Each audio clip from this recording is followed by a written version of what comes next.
अब मैं आपको चौथ की कथा सुनाऊंगी। भादवे की चौथ को जो कहानी कही जाती है वह मैं आपको सुना रही हूँ। एक साहूकार था, उसकी बहू बर्तन मांजने के बाद पानी ढोलने जाती तो पड़ोसन पूछती काम निपट गया? वो कहती हाँ। पड़ोसन पूछती क्या खाया? वो कहती बासी कुसी खाया। सास रोज सुनती, उसे गुस्सा आता।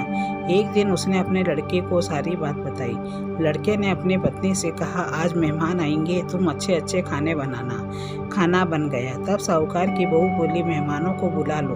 तो लड़के ने कहा अपनी सबकी थाली एक साथ लगा लो, अपन ही मेहमान हैं। काम निपटा कर बहू बर्तन मांजने के बाद पानी फेंकने गई तो पड़ोसन ने फिर वही बात पूछी। उसने फिर वही जवाब दिया, बासी कुसी खाया। साहूकार का बेटा छिपकर सुन रहा था। उसने पूछा तू इतनी झूठ क्यों बोलती है, हमारी बदनामी क्यों करती है? अच्छा अच्छा खाना खाती है और बासी कुसी बताती है। उसने कहा बासी कुसी ही है, आपने कमाया न आपके बाप ने, दादा परदादा पता नहीं किसका कमाया हुआ, बासी कुसी ही होता है। यह बात साहूकार के चुभ गई। वह परदेश कमाने चला गया। जाते समय कह गया अपने घर में आग मत बुझने देना, चूल्हे की बुझे तो दिया जला कर रखना, दिया बुझाओ तो पहले ही चूल्हा जला लेना। पहले पड़ोसियों से औरतें आग मांगने बहुत जाया करती थी। वह नहीं चाहता था कि बहू पड़ोसियों से बात करे, क्योंकि वो उल्टी सीधी बात सिखाकर लड़ाई करवा देते हैं। एक दिन चूल्हा और दिया दोनों बुझ गए। सास मंदिर गई हुई थी। बहू ने सोचा मैं पड़ोसन से आग मांग लाती हूँ। वह आग मांगने गई तो पड़ोसन चौथ माता की पूजा कर रही थी। उसने कहा मैं पूजा कर रही हूँ, तू बैठ कर कथा सुन ले, फिर आग दूंगी। कथा सुनकर साहूकार की बहू बोली इस व्रत के करने से क्या होता है? पड़ोसन ने कहा चौथ माता अन्न धन देती है, दीदे घोड़े की माता रक्षा करती है, परदेश से पति घर आता है, उसकी जीवन की रक्षा करती है। उसने कहा मैं भी व्रत करना चाहती हूँ, पर व्रत कब आता है इसका पता कैसे लगेगा? मेरी सास तो किसी से बोलने भी नहीं देती है। तब उस पड़ोसन ने उसे 30 गेहूं के दाने दिए और कहा इनमें से एक दाना रोज दूसरे आले में रख देना। जिस दिन आले में 30 आंखें दूसरे आले में चले जाएं, तभी चौथ आ जाएगी। साहूकार की बहू इसी प्रकार व्रत करने लगी। सास उसे 4 टाइम की रोटी खाने को देती थी। वह एक वक्त की रोटी पनिहारिन को दे देती, एक वक्त बर्तन मांजती तब उठवाड़े में गाड़ देती, तीसरे पहर की रोटी पाडे को दे देती थी, चौथे पहर की रोटी उठाकर रख देती, सो चांद उगने पर अर्घ देकर खा लेती थी। बहुत समय हो गया। एक दिन चौथ विधायक ने आपस में बात की कि इसका काम करना चाहिए, नहीं तो लोगों को विश्वास हम पर से उठ जाएगा। सो चौथ विधायक साहूकार के सपने में गए और कहने लगे साहूकार सो रहा है या जाग रहा है? साहूकार ने कहा न सो रहा हूँ न जाग रहा हूँ, 100 मन सूत उलझा हुआ है, किसी का लेना किसी का देना, सो चिंता में पड़ा हूँ। चौथ विधायक ने कहा तेरे घर के लोग तुझे याद करते हैं, सो तू घर जा। कल चौथ विधायक के नाम का दिया जलाकर दरी बिछाकर बैठ जाना, ले जाने वाले ले जाएंगे, देने वाले दे जाएंगे। दूसरे दिन साहूकार दिया जलाकर दरी बिछाकर बैठ गया। लेने वाले ले गए, देने वाले दे गए, सब लेना देना निपट गया। साहूकार घर रवाना हुआ। रास्ते में एक जंगल में आग लगी हुई थी, उसमें एक सांप जल रहा था। साहूकार ने देखा तो एक लकड़ी से उसे उठाकर आग से बाहर निकाल दिया, परंतु वह सांप इस बात से खुश नहीं हुआ कि उसको किसी ने उसकी जान बचाई है। वह कहने लगा मैं तुझे खाऊंगा, तूने मुझे क्यों बचाया? मैं तो जानबूझकर मरना चाहता था। इस तरह की रेंग रेंग कर चलने वाली जिंदगी से मैं तंग आ गया था। साहूकार ने कहा भैया मैं बहुत बरस के बाद अपनी माँ बहन और पत्नी से मिलने जा रहा हूँ, आज उन लोगों से मिल लूँ, फिर तू कल आकर मुझे डस लेना। उस सांप के खाट पर नहीं चढ़ने की आन थी। उसने कहा मैं खाट पर कैसे चढ़ूंगा? साहूकार ने कहा मैं अपनी पत्नी की साड़ी की आंटी लटका दूंगा, उसके सहारे तू चढ़ जाना।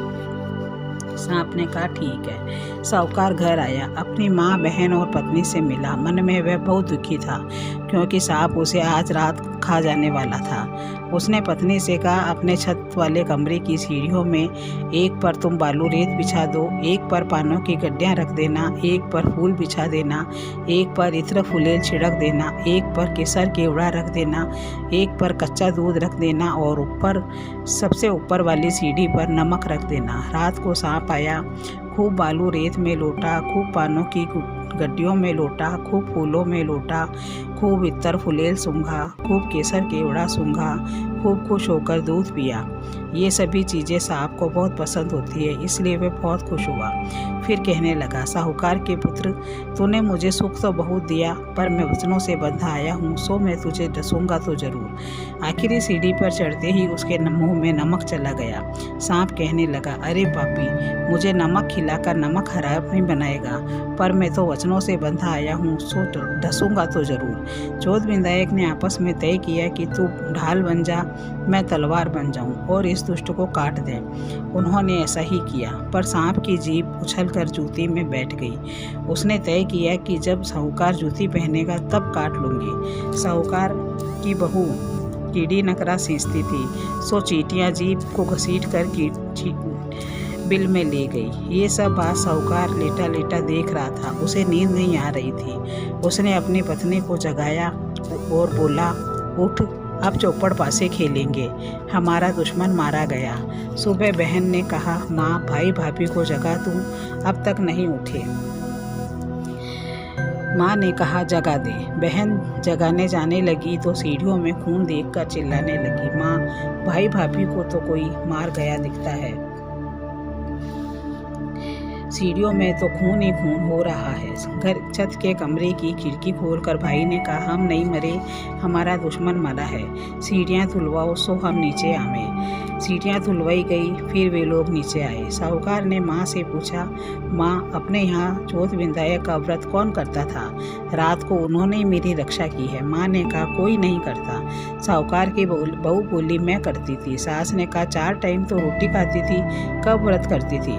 उसने कहा, व्रत के दिन सुबह की रोटी पनिहारिन को दे देती थी, दोपहर की रोटी उठवाड़े में गाड़ देती थी, तीसरे पहर की पाडे को दे देती थी, रात की रोटी उठाकर रख देती, जो रात को चांद उगने पर अरग लगाकर खा लेती थी। सास ने पनिहारी से पूछा। उसने कहा, हाँ, हर माह की चौथ को सुबह बहू मुझे रोटी देती थी। उठाड़े में खोदा तो सोने के चक्कर मिले।